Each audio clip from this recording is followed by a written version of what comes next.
Halo adik-adik, selamat datang di channel Pak Obi. Bagaimana kabar kalian semua? Semoga dimanapun kalian berada, selalu dalam lindungan Tuhan Yang Maha Esa. Tetap selalu sehat, ceria, dan tentunya tambah semangat lagi belajarnya. Nah, adik-adik, sebelum kita lanjut ke video pembelajaran kita kali ini, jangan lupa di like dan subscribe dulu ya, agar adik-adik tidak ketinggalan video-video terbaru dari channel Pak Guru. Dan jangan lupa di-share juga ya kepada teman-teman yang lain. Nantinya, Pak Guru akan membersamai adik-adik semua belajar lewat video-video pembelajaran.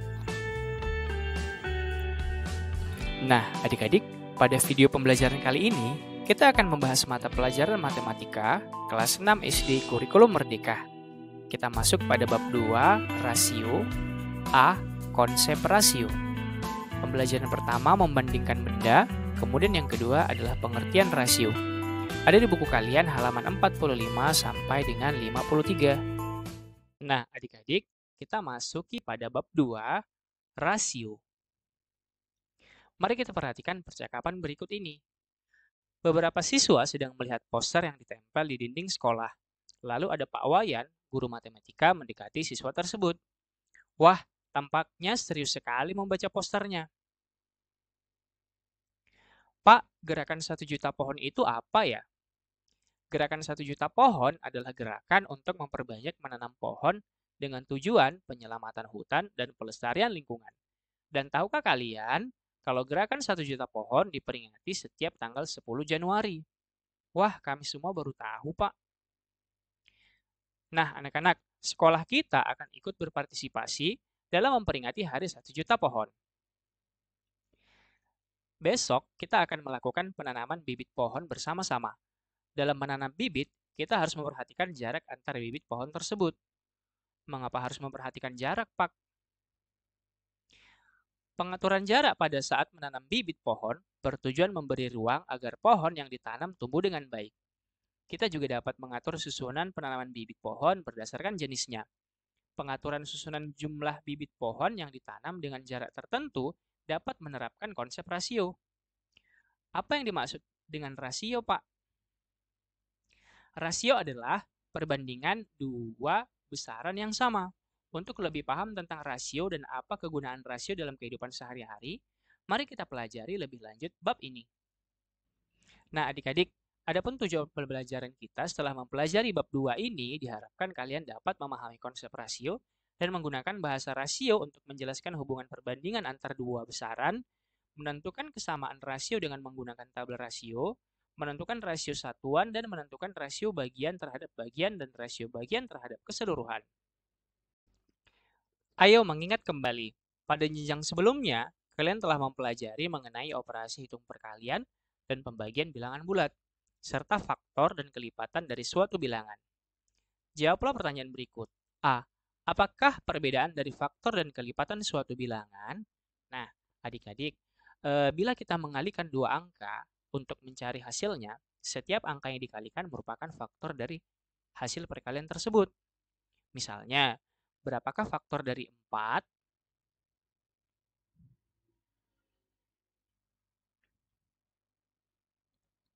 Tentu saja faktor-faktor dari 4 adalah ada 1 dikali 4, kemudian ada 2 kali 2, dan itu saja. Seperti faktornya adalah 1, 2, dan 4.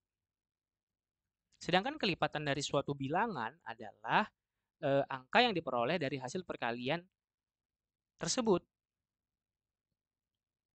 yang merupakan kelipatan dari setiap angka yang dikalikan. Sebagai contoh, berapakah kelipatan dari angka 2? Berarti perkalian dari angka tersebut. Misalnya 2, setelah 2, 4, kemudian 6, 8, 10, dan seterusnya. Ini merupakan kelipatan bilangan, sedangkan yang atas ini adalah faktor dari sebuah bilangan. Kemudian B, apakah 2 merupakan faktor atau kelipatan dari 10? Nah, adik-adik, angka 2 ini merupakan faktor dari 10 dan bukan kelipatan dari 10. Karena angka 10 itu adalah hasil perkalian dari 1 kali 10, kemudian 2 kali 5. Berarti faktor-faktornya adalah 1, 2, 5, dan 10. Dan angka itu sendiri. Ini adalah faktor-faktor dari bilangan itu. Dan 2 termasuk. Untuk kelipatan dari 10 bukan 2. Karena kelipatan dari 10 adalah 10, 20, 30, 40, dan seterusnya. Kemudian pertanyaan yang C, sebutkan 3 bilangan yang merupakan kelipatan dari 6. Nah, adik-adik berarti kalau kelipatan dari 6 itu 6, 12, 18, kemudian 24, setelah itu 30, dan seterusnya. Kemudian kita lanjutkan kembali. Tuliskan bentuk pecahan yang mewakili bagian yang hilang pada gambar 2.2 di bawah ini. Nah, untuk yang A ada satu bagian yang hilang dari 4 bagian. Berarti ini dinyatakan sebagai pecahan 1/4. Kemudian yang B, ini adalah gambar potongan semangka. Ada 2 bagian yang hilang. Jadi kalau kita gambarkan kira-kira seperti ini adik-adik. Ada 1 dan 2 semangka yang hilang. Dari seluruhnya ada 8. Berarti ini adalah pecahan 2/8. Atau bisa juga dibuat menjadi pecahan 1/4. Kita sederhanakan, sama-sama dibagi 2. Kemudian untuk yang C ada 8 bagian dan 1 hilang. Berarti ini pecahan 1/8. Nah, adik-adik, mari kita memahami konsep rasio. Sekolah Dasar Mentari akan melakukan penanaman bibit pohon bersama-sama. Bibit tersebut akan ditanam langsung oleh siswa di kebun belakang sekolah, didampingi oleh guru. Maka dari itu, siswa diminta untuk membeli bibit pohon dan dibawa ke sekolah. Jika terdapat 2 paket bibit pohon dengan harga yang berbeda, bagaimana kalian menentukan bibit pohon yang akan dibeli? Pada eksplorasi 2.1, kalian akan mencoba untuk menjawab pertanyaan ini. 1. Membandingkan benda. Eksplorasi 2.1 membeli bibit pohon. Nah, adik-adik di sini ada paket A dengan harga 50.000, ada 4 pohon. Sedangkan yang di sebelah kanan, paket B dengan harga 40.000, itu ada 3 pohon. Artus sebagai ketua kelas 6B pergi ke toko untuk membeli bibit pohon yang akan ditanam di sekolah. Sesampainya di toko terdapat 2 paket bibit pohon seperti pada gambar 2.4. Jawablah pertanyaan di bawah ini dengan berdiskusi bersama teman-teman sekelompok kalian. A. Paket mana yang memiliki jumlah bibit lebih banyak? Ya tentu saja paket yang A karena ada 4. Kemudian yang B. Paket manakah yang harganya lebih murah? Kalau dilihat dari harga lebih murah, tentu saja yang lebih murah adalah paket B. Menurut kalian, paket bibit pohon mana yang sebaiknya dibeli oleh Artus? Jelaskan. Kemudian pertanyaan yang C, menurut kalian, paket bibit pohon mana yang sebaiknya dibeli oleh Artus? Jelaskan. Nah, adik-adik tentu saja kalau kita ingin memilih bibit pohon, kita tentu memilih yang harganya paling murah dengan jumlah yang paling banyak. Nah, sekarang kita harus coba cari kira-kira yang paket A ini, kalau kita bagikan 50.000 dibagi dengan 4, itu berarti dapat satu pohon itu sekitar 12.500.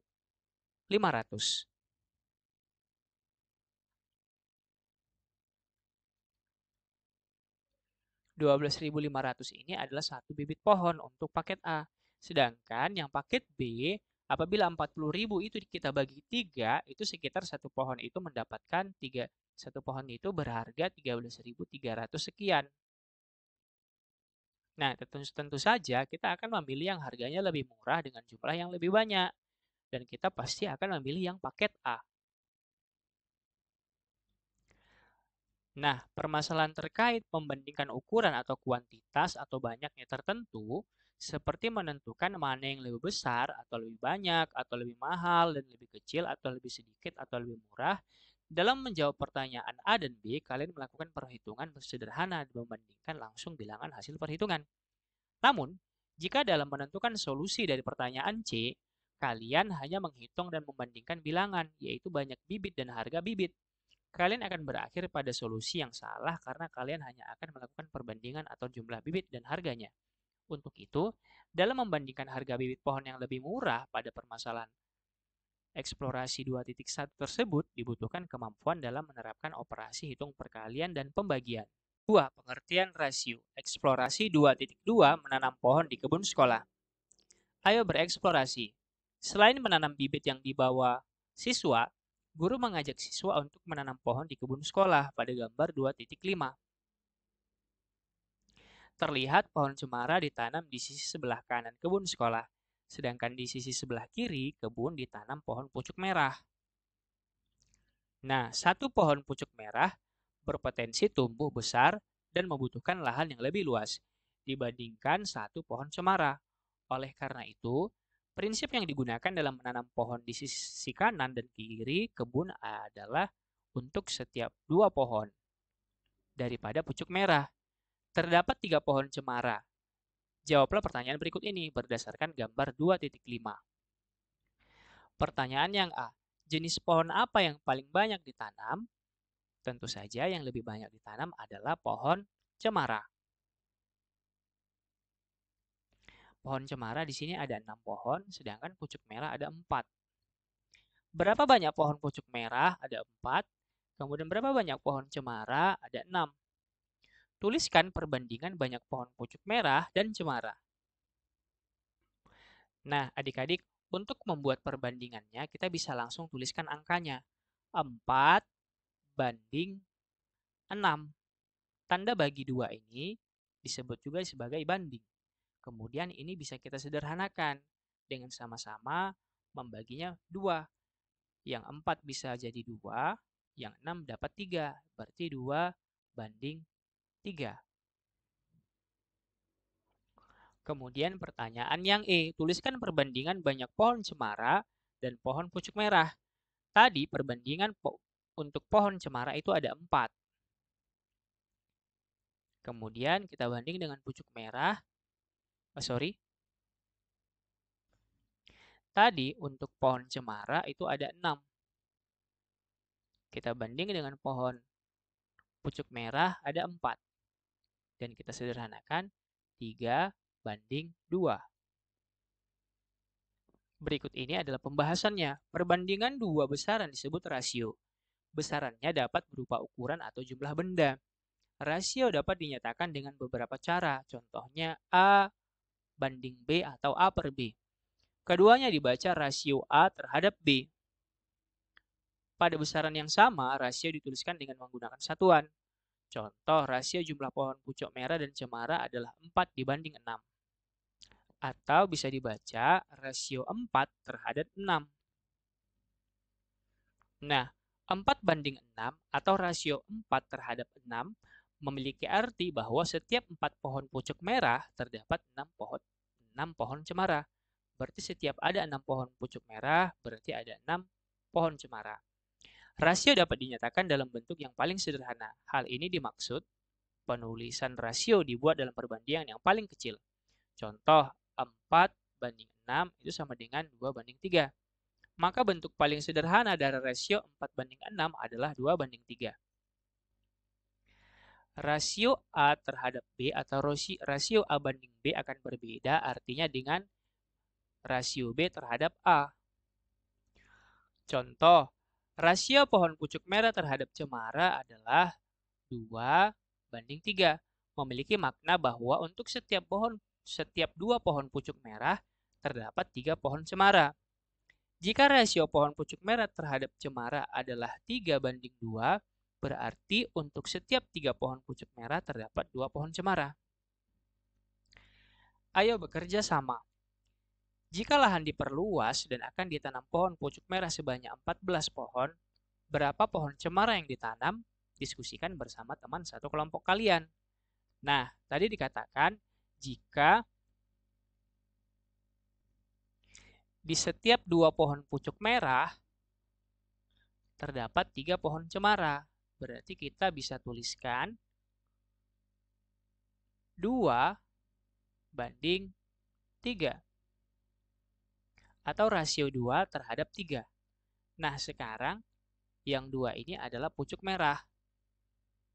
Sedangkan yang 3 ini adalah pohon cemara. Nah, setiap ada 2 pohon cemara, maka terdapat jika terdapat 2 pohon pucuk merah, maka terdapat 3 pohon cemara. Kalau ada 14 pohon pucuk merah, ada berapa pohon cemara?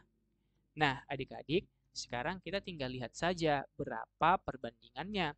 2 dibanding 3, sedangkan 14 dibanding berapa? Kita lihat perubahannya. Di sini dia 2 bisa menjadi 14, itu karena dikali dengan 7. Sehingga kalau di sebelah kiri dikali 7, yang kanan juga harus kita kali 7, sehingga dapat 21. Jadi kalau ada 14 pohon pucuk merah, berarti ada 21 pohon cemara. Nah, adik-adik, demikianlah video pembelajaran kita pada kali ini. Semoga video ini dapat bermanfaat untuk adik-adik dalam memahami materi kali ini. Dan jangan lupa untuk like, subscribe, dan share kepada teman-temannya yang lain. Thanks for watching, see you next time, dan sampai jumpa kembali.